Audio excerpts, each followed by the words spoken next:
Part 3 of Substances and Substrata, the defense of substrata. Now, one of the classic problems for substrata is that of bare substrata, and also the problem of individuality. So let's consider two problems.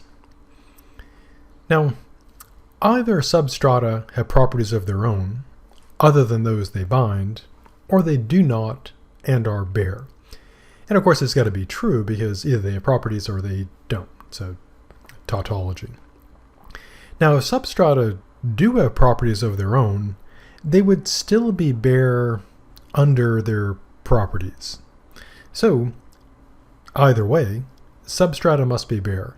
And this gives rise to the two serious problems I alluded to. Difficulty 1. Bare substrata would seem to lack the capacity to bind properties. And if they cannot bind properties, then there's no reason to put them forth as binders of properties, because they can't do that. The second difficulty. Bare substrata would have no qualitative differences among them. According to the people who accept substrata, like myself, there have to be numerous substrata, typically. I mean, you could have one if you have just one entity, but there'd be numerous substrata, the typical account.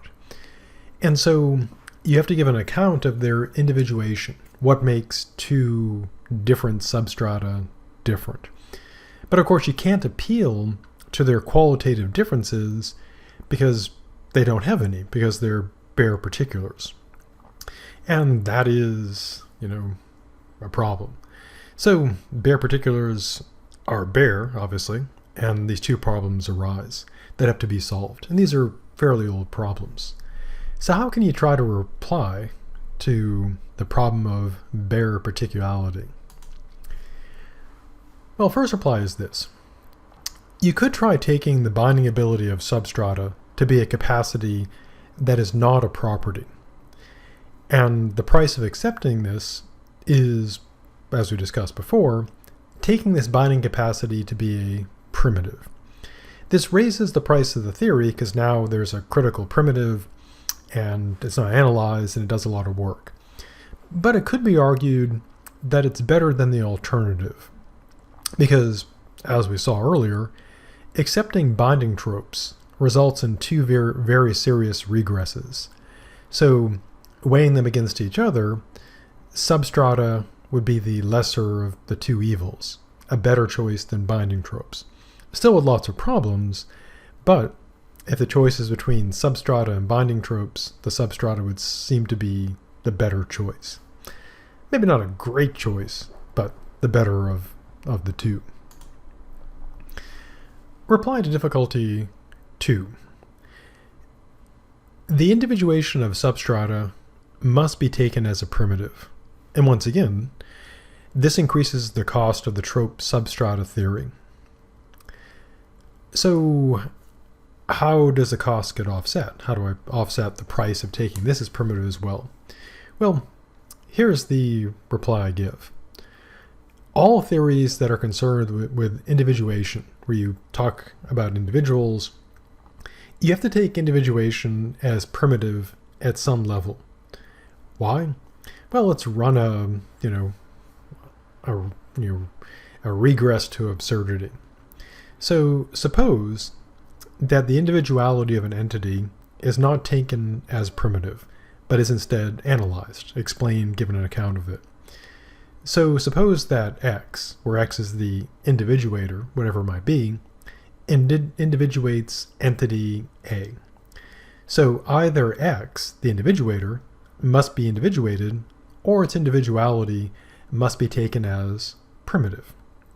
And you can probably see where this is going. You're familiar with the infinite regress. And we looked at our good dead friend, St. Thomas Aquinas, running regress arguments. So getting back into the argument, if X's individuality is analyzed in terms of Y, then either Y's individuality must be individuated by something else, or its individuality is primitive, and so on ad infinitum. So we end up in this infinite regress. So anything you put forth as an individuator either its individuation is primitive, or you have to give an analysis and then you have to individuate that. So the only way to stop the regress, if you want to avoid going to infinity and beyond, would seem to be to accept individuation as a primitive at some level, or admit to an individuator that itself needs not be individuated.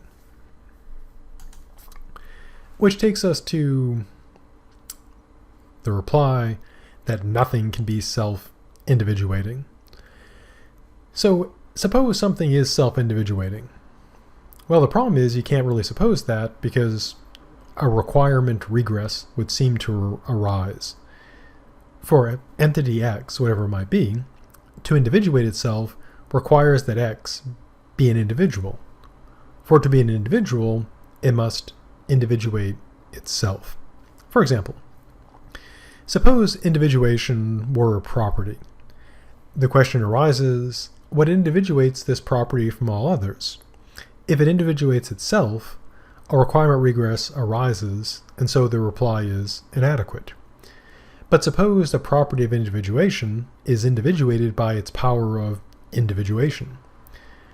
Well, in that case, there's no way to deny that other properties can be individuated by their powers, and there is no need for the property of individuation. Then the question arises, what would individuate powers? And what individuates powers? So it would seem there can be no self-individuating entities, and individuation must be taken as a primitive at some level. So we end up with this scenario where taking individuation as a primitive is a problem, but you end up in this scenario where it's a problem for everyone.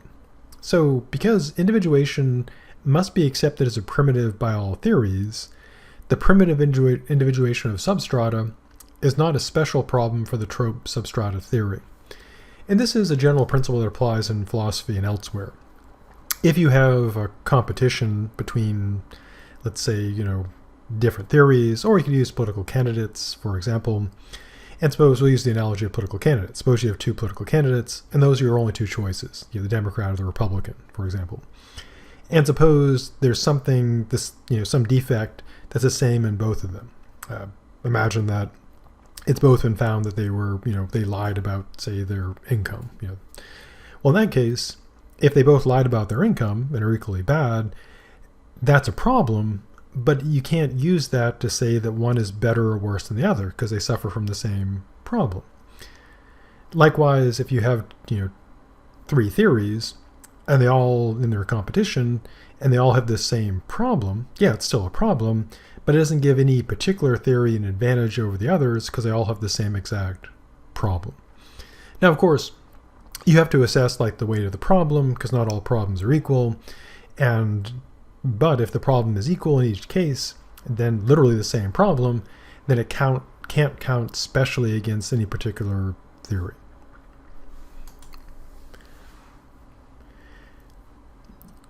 I now turn to an objection raised by a philosopher, Keith Campbell, who is a famous philosopher as a modern philosopher, which is, in practical terms, not being famous at all. So here's how his argument goes. All causal action is by way of properties. All effects are effects on properties. Assumption. Being without properties, the substratum ought to be immune to all causal activity. A fortiori, it ought to be metaphysically indestructible. This is, according to Campbell, a priori natural philosophy of a most discreditable kind. What in the natural order is necessarily immune to destructive alteration? So, replying to Campbell, one could argue that each substratum has an essence, sort of going back to a bit of Aristotle, perhaps, which would be a trope that it has necessarily. If this essential trope were to be destroyed, then the substratum would also perish. We could go back to our good friend Descartes for an example. For Descartes, extended substances would consist of a substratum, applying this to Descartes' theory, with at least an extension trope. That would be their essential quality. So if the extension of an extended substance perishes, the entire substance would perish.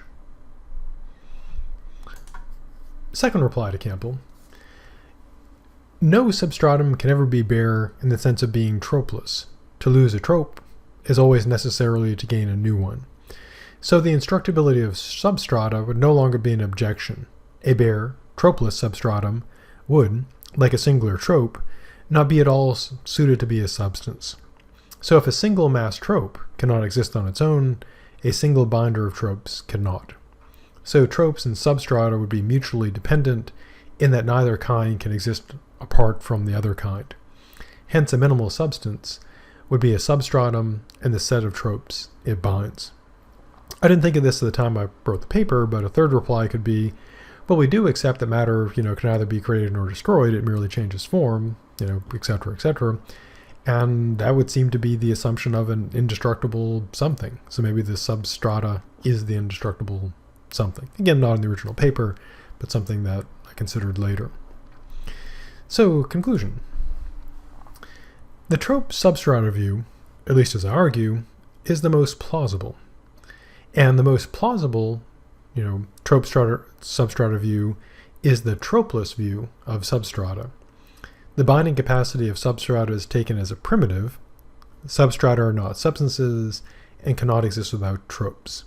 And tropes are not substances and cannot exist without substrata.